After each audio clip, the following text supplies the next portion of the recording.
This bomber once dropped more than 100 500-pounders in a single pass over Vietnam. But in 2025, it's still being used. How did a World War II-era machine outlast generations of new bombers? This is the real reason the US military won't retire the B-52. Starting with the why. Right after World War II, the Air Force demanded a bomber that could reach anywhere on Earth without relying on foreign bases. Boeing tried straight wings, turboprops, and multiple fuselage ideas before a small team sketched a new jet overnight in a Dayton hotel. That sketch became the B-52's signature look. 8 engines in 4 pods under a huge flexible wing, a tall tail, and long landing gear that can crab in crosswinds so the wheels stay straight while the nose points into the wind. The B-52 first flew on April 15, 1952. By 1956, it was operational. Under General Curtis LeMay, the cockpit went side by side to make marathon flights survivable. The wing was built to bend by feet, not inches, soaking up turbulence instead of cracking. It looked wild then, and it still does. So what did the Air Force actually get? A big, fast subsonic hauler with serious legs. Think 185-foot wingspan, a 5-person crew, and a ceiling near 50,000 feet, though it sips fuel best a bit lower. Unrefueled, it can cross roughly 8,800 miles depending on load and winds. Payload? About 70,000 pounds, bombs, naval mines, long-range missiles carried at high subsonic speed day after day. Crews nicknamed it the BUFF, Big Ugly Fat Fellow, said with affection. It's the heavy truck that starts, rolls, and delivers. At first, the B-52 sat at the core of America's nuclear deterrent.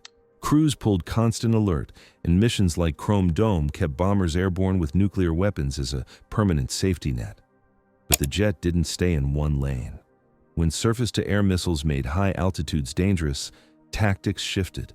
Crews dropped low, used terrain and weather to hide from radar, and added low-light TV and FLIR to see at night and in bad conditions.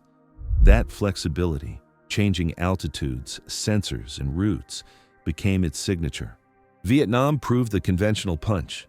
The B-52D's big belly upgrade turned the bomb bay into a moving belt of iron, while the wings still carried more, so one pass could drop over 100 500-pounders. Crews launched from Guam and Thailand, refueled in the air, and rolled onto tightly planned target boxes in 3 ship cells to keep steady pressure. Then came December 1972. During Linebacker 2, waves of B-52s hit hardened sites around Hanoi and Haiphong for nearly 2 weeks.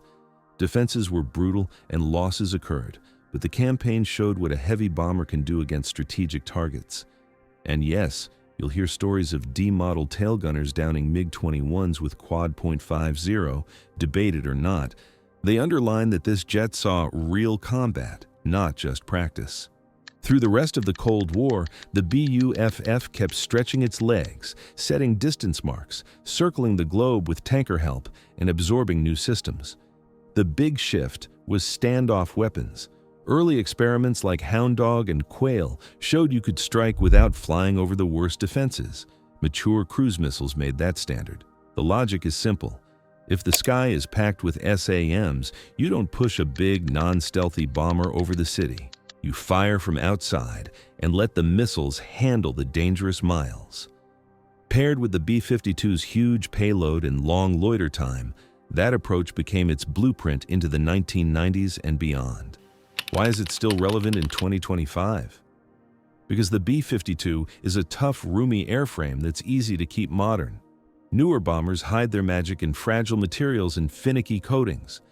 The Buff's advantage is simpler, space and spare capacity. It has a giant wing, a big bomb bay, and plenty of electrical power to plug in new gear. When low-level flying in the 70s and 80s started to fatigue the structure, the Air Force rebuilt instead of quitting. Wings were reskinned, longerons replaced, stability systems improved, fuel plumbing tightened, and fatigue hotspots tracked. Depots learned the jet's weak points and fixed them. The result was a fleet that stayed reliable without turning into a money sink. Flying tempo helped too. Fighters can rack up 800 to 1,000 hours a year. B-52s often flew far less during deterrence-heavy periods.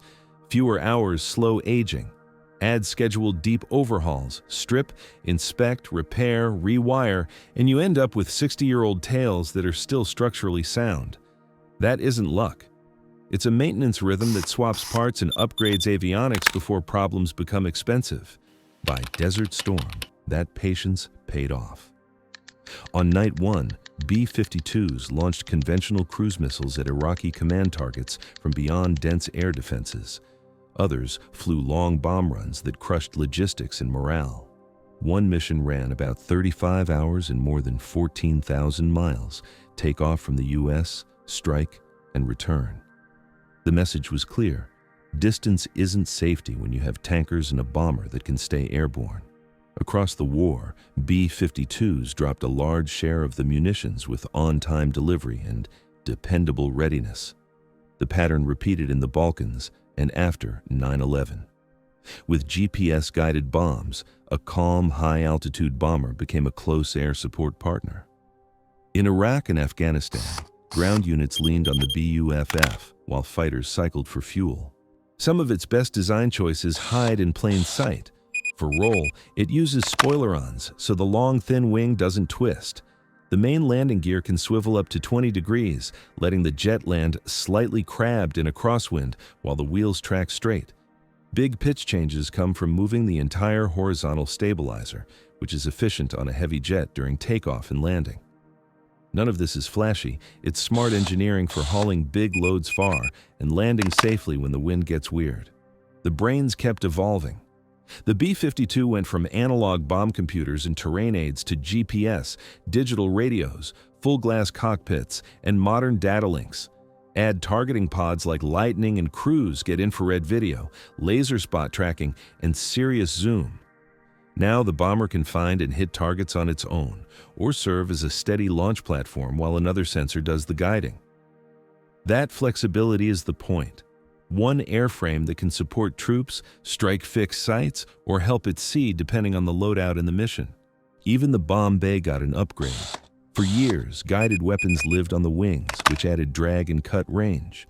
Moving them inside on a digital rotary launcher reduced drag, extended endurance, and freed the wings for other stores. That single change unlocked better mixes, heavy JDAMs inside when brute force is needed, or cruise missiles when the jet should stay outside a threat ring. Planners love it because one airframe covers multiple roles without a redesign. Range is still the headline. Alone, the B-52 goes far. With tankers, it goes almost anywhere. And then waits. You can launch from the US, refuel over the ocean, hit a target across the world, top off again, and return home. Those globe-spanning arcs weren't PR stunts. They proved the US can create effects without relying on foreign runways that might be off-limits tomorrow. Endurance is the twin superpower. The Buff can hold a racetrack orbit for hours, so when a unit calls for help or a commander needs a time-sensitive window covered, the bomber is already there, ready to drop on time without constant aircraft swaps. Its weapons kept improving in two directions, smarter and farther. On the smart side, laser and GPS-guided bombs land within meters. On the far side, cruise missiles add reach and survivability.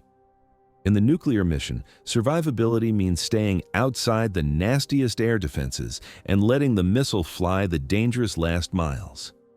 In conventional fights, the logic is the same.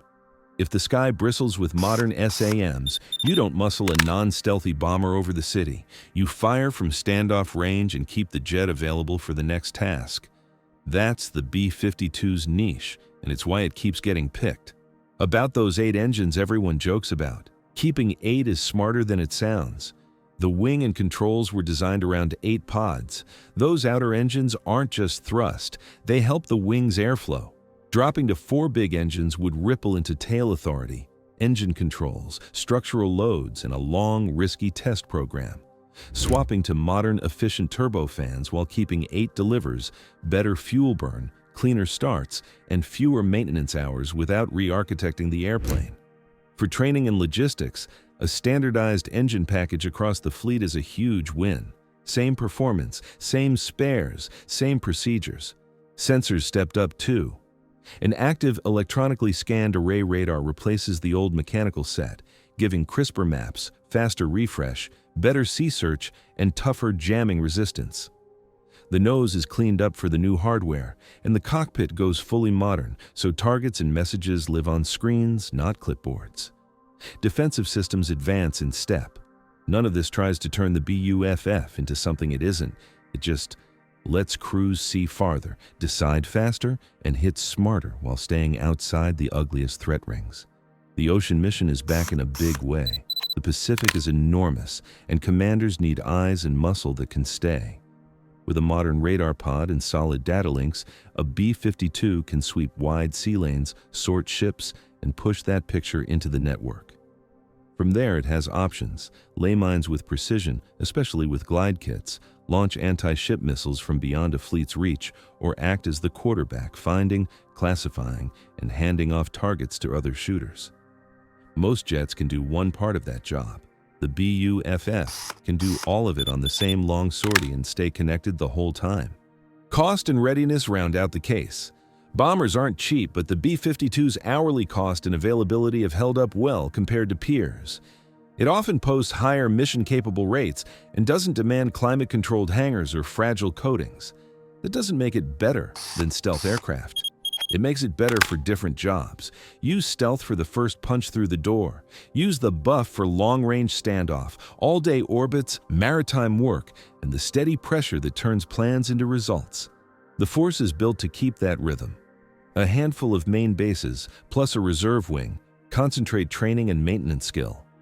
When a bomber task force deploys to Europe, the Middle East, or the Pacific, the community runs a playbook it already knows.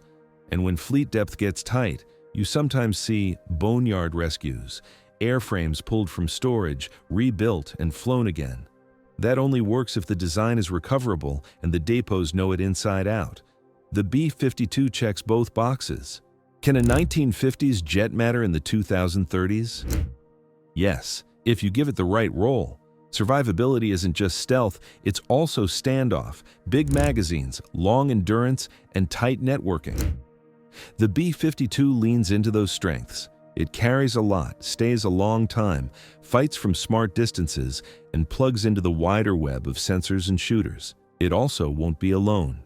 The new penetrating bomber opens the door. The BUFF keeps the pressure on with volume and persistence. Together, they cover more scenarios than either could alone.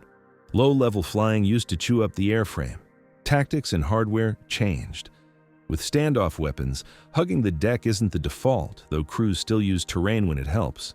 Structural work reskinned wings, replaced longerons, and improved stability, so the jet isn't flexing itself to fatigue. Deterrence also means long stretches of readiness instead of constant flying, which slows the aging clock when you're measuring life in decades. It's also a favorite test truck. The B-52 has room, power, and structural margin for odd pods and experimental gear. Over the years, it has flown on synthetic fuel blends, trialed new radar kits, and launched new classes of weapons. If you need to try something in the air without redesigning an airplane from scratch, this is often the easiest place to start. Looking ahead, the investments make sense. New turbofans bring better fuel burn and reliability. An AESA radar sharpens the picture. The digital rotary launcher keeps smart weapons inside to preserve range. Data links wire the bomber into real-time kill chains. Conventional weapons keep getting smarter and longer ranged. Nuclear cruise missiles evolve for better survivability. Hypersonic concepts have already flown from a BUFF. Program names may change, but the logic doesn't. Pair a long-range, long-endurance bomber with weapons that can fly the last lethal miles, and the platform stays relevant as threats evolve. Culture isn't the main reason, but it helps. The B-52 is instantly recognizable. Aircrews grow up in a community that passes down maintenance tricks and airmanship you can't buy off a shelf.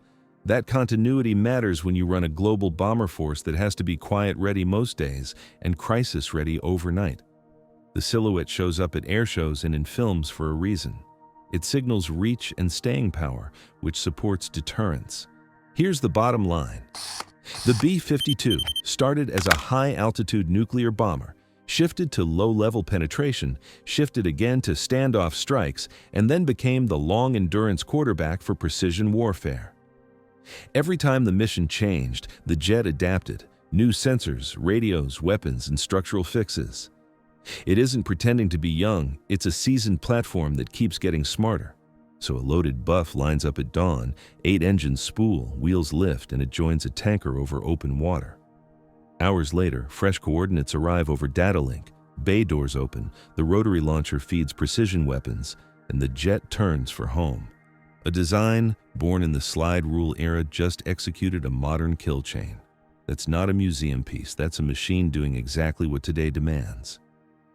The real reason it won't retire isn't nostalgia.